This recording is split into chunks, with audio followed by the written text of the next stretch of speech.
Alright guys, today we're going to go over the Springfield Prodigy. I have a love-hate relationship with this fucking piece of shit. Used to be piece of shit. I've had this for a year and a half now at this point. Originally, I was going to just keep it bone stock. I did get a optics plate for it, which fuck you Springfield for not including one in the box. Actually they do, but it's for their dumbass Dragonfly. Which is not a good dot at all. So I had to get the RMR footprint. This gun has had a lot of work done to it. I had to play with the springs a little bit.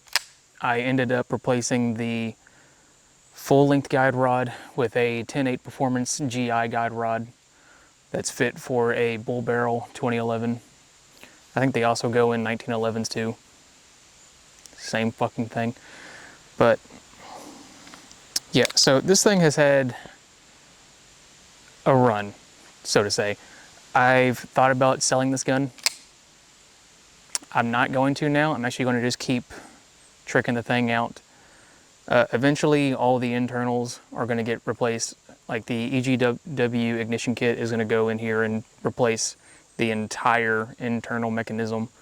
I have a steel ball head that I'm going to drop in when I do all that. Trigger's getting replaced with an Atlas Gunworks short. Might even replace the grip module, even though I do like this one. Atlas makes a 2011 module you can put on that gets rid of the rear safety. I think they call it a beaver tail safety, grip safety. That's what it is. Yeah, so their grip module replaces the grip safety. It's not an issue for me.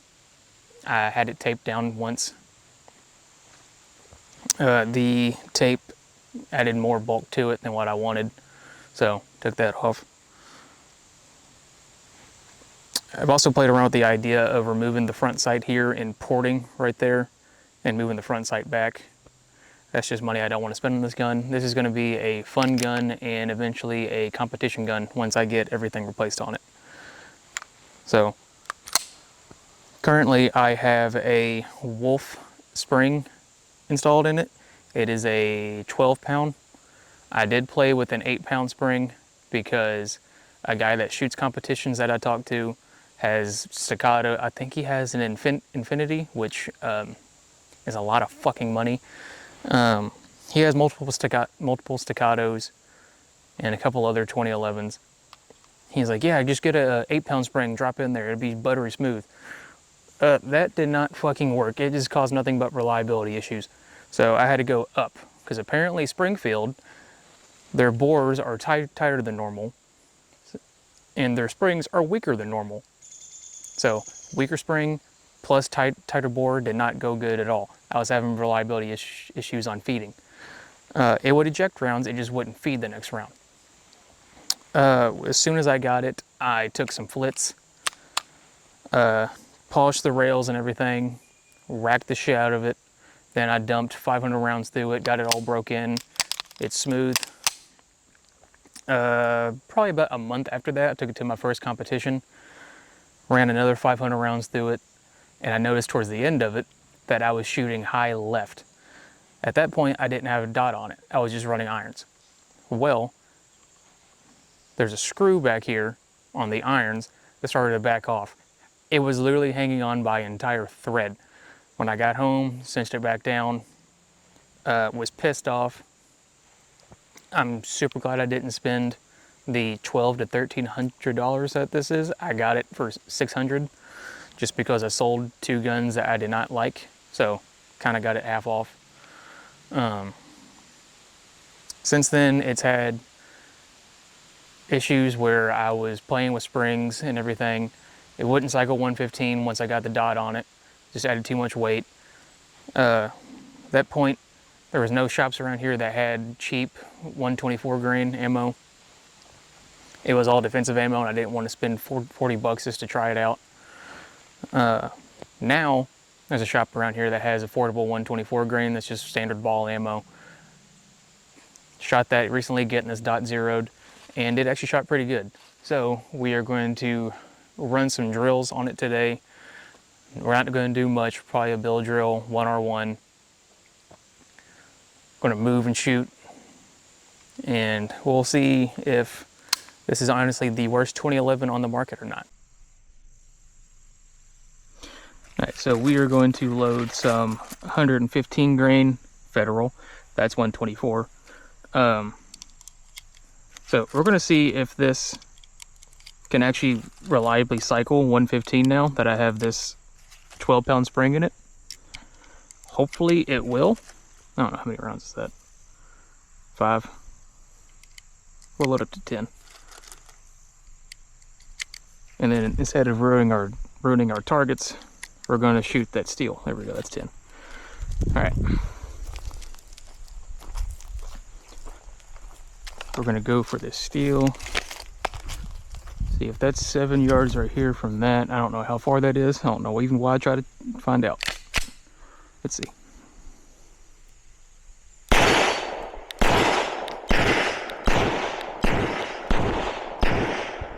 Going around. Alright, well, I've missed a few because my fucking grip, but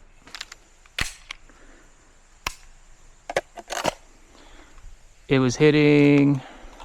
Alright, fuck it, let's go look. I zeroed this dot at 7 yards, so maybe I should do 15. But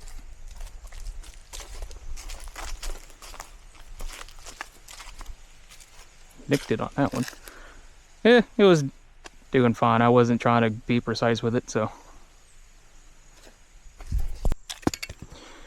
Speaking of which, since I said I carried this for a year, I carried it in this LAS concealment. I believe this is called the Shogun. For being a full 5-inch barrel, it wasn't that fucking bad at all carrying it.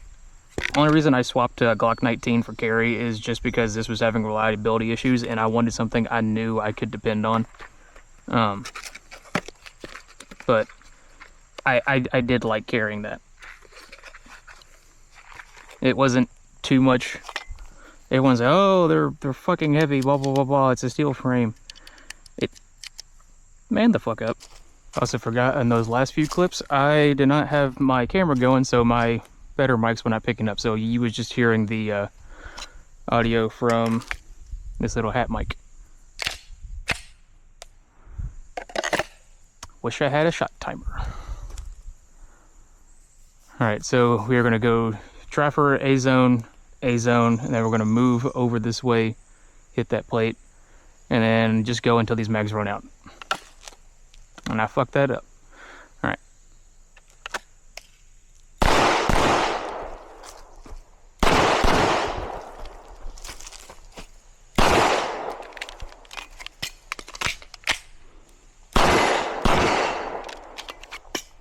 Ah, shit, I threw the fucking good one. This is why we fucking train.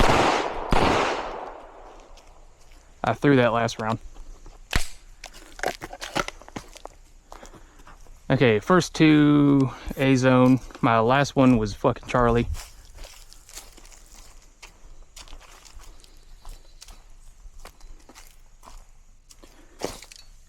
What is that? I had an A-zone, break the line, so that's more on C, so I'm going to call that a C. 2 in the A, 1 in Delta.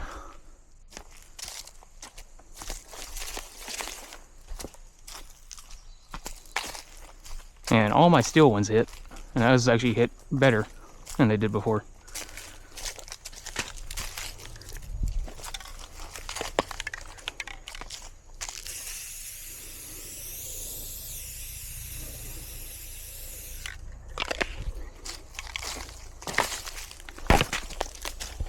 Alright, bill drill, take number 2, because I didn't turn on the hat cam.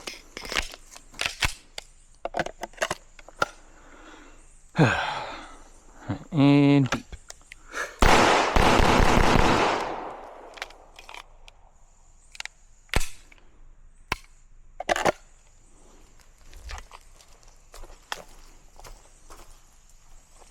I did worse on my second try.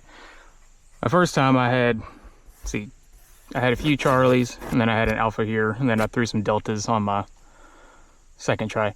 Also, my first try I got a headshot because I only counted 5. I forgot to count to 6. So we are going to do a 1R1.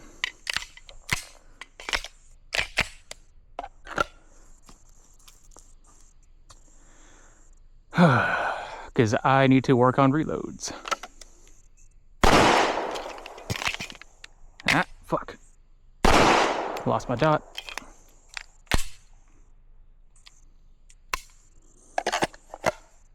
And I need to slow it the fuck down.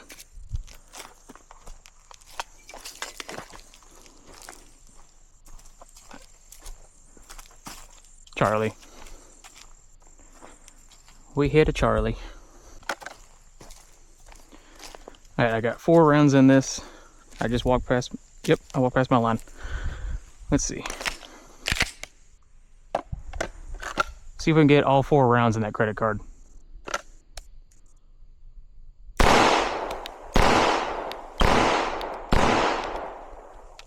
I did not.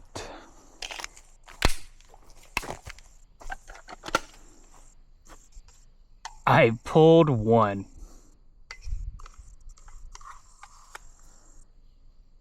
$7 yard. I'm happy with that. I mean, that's still the fucking face. I've really got to put on bug spray when I come down here because I'm getting ate the fuck up. I came down here later just to avoid those fucking cicadas. Hopefully my audio is better because I'm down here when they're hopefully dead, and I have new recording software. Or not recording software, but editing. So hopefully this sounds a whole lot better. But good God. Yeah, I actually like this gun again. This was my favorite handgun that I owned, or have owned. My Glock 19 is probably my new favorite. I'm back to being a Glock guy. But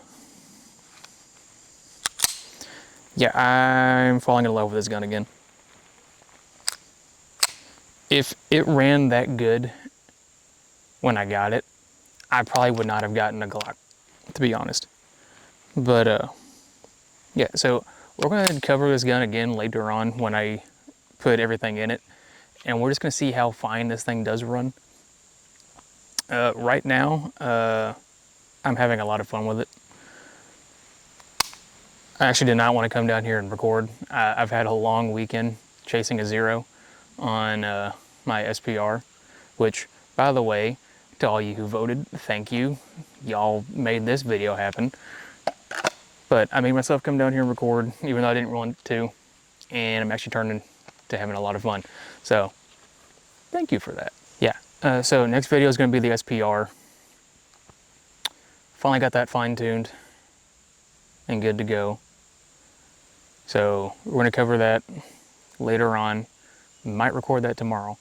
But the Springfield Prodigy 5-inch is, honestly, it's not that bad of a gun. If you can get it on a deal, or if you have stuff you don't like, trade them in towards this.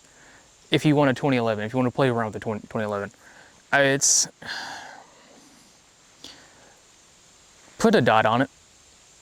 Don't use the irons. Those came loose way faster than what I thought. This probably has 2,000 plus rounds on it now, which is surprising for me because I don't like shooting handguns. This actually made me like shooting handguns. But, which by the way, I suck with shooting a handgun. Bobby, if you watch this, fuck you, I suck with them. There was one time we were shooting handguns and I was like, man, I can't hit shit with a handgun. I'm shooting this one and I found my hole and I just started ping, ping, ping, ping, ping and still from like 30 yards away. He called me a show off for that too. But also Kyle, if you watch this, sorry for all y'all who have no idea who the hell I'm talking about. You're probably going to see them later on in videos. Kyle, it did not malfunction this time, so go suck a fucking dick. If you want a 2011, look at Bull Armory. I think those are the best value for the money. They just seem to fucking work. I haven't shot one. Actually, take that back. I have shot one. My buddy that I go shoot competition with, he has one. I like that thing a lot. The only downside to it is you're stuck with proprietary mags. This thing, I can run these, what is this, Durmag? This is on here. Yeah, Durmag. I can run these Prodigy Durmags. I can run Atlas mags. I can run Staccato mags. So I like that.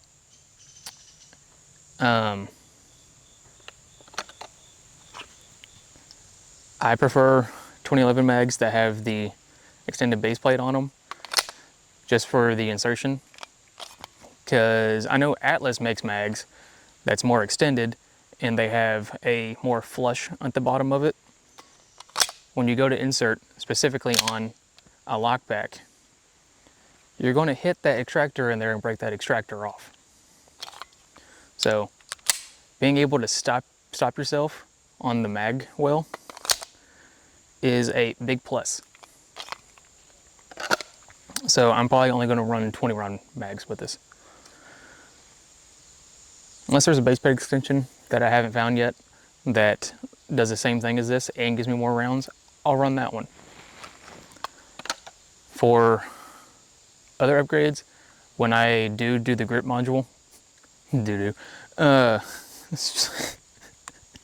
when I do the grip module, I'm gonna get a flared mag well to throw on there too, which, you know, I might not do, to be honest, because I wouldn't be able to use these. It'd only be 17 round flush fit or the extended ones. So I might not do that. I just thought of that. For those of you who don't know though, 2011 mags are just 45 mags. They just fucking crimped them or did whatever space magic shit to them. I don't know how that works. I just know they're 45 mags. That's why things like the shit, what's it called? Not the platypus, because the platypus uses Glock mags.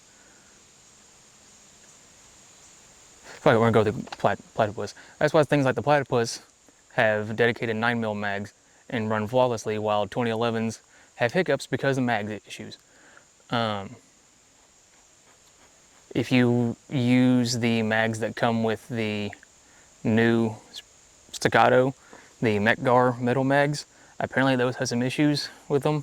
I've heard people say they're great. I've heard more people say that they have issues. So I'm going to stay away from those. At least for Glock. I think they make 2011 mags too that are supposed to be pretty good. While I have it, we're going to cover it. So the belt I'm using is the Faro Concepts Bison belt with a Safariland ALS holster. I did have a Faro Concepts Roll 1 med pouch on here. I switch it back and forth. It's on my plate carrier, and sometimes I put it on this. It depends on what I'm running the most. For today, I didn't need it, really. I mean, you should always have a med kit on you, but I got one in my truck, and it's not too far. For mag pouches, I have the S-Tac Kiwis. I would have them in multicam to go along with the belt, but these are Ranger Green just because my first belt was a S-Tac also, and I got the color to match it. Funny enough, the rifle mag pouch can hold, spin it that way, and hold two 2011 mags, also Glock mags. Can also hold a can of Zen. Bison belt, I like it a lot. I like it better than the S-Tac belt I had just because it's slimmer in the inner belt. Although that was my fault, I picked the wrong inner belt, so I was only stuck with one pair of pants that I could wear with it because most of my pants have smaller belt loops. As for this little D-ring they got, I haven't really had a use for it.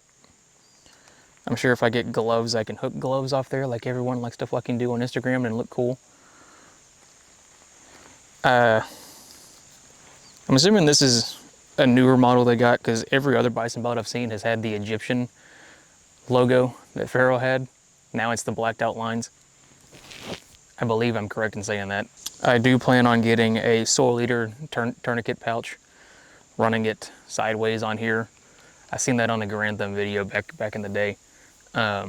which seems like a good idea for the bison belt just because it is pretty loose right here. So running it here up to the front is going to add some rigidity to it, which that's the only gripe I have with this belt actually is this. Y'all are going to find out that I like ferrule concepts a lot, which is both a good thing and a bad thing for the internet, because internet likes ferrule because they're, you know, the high-speed cool guy thing, but they're also the fucking clowns of it just because it's like, oh, you watch Forward Observations Group. Yeah, I do watch Forward Observations Group.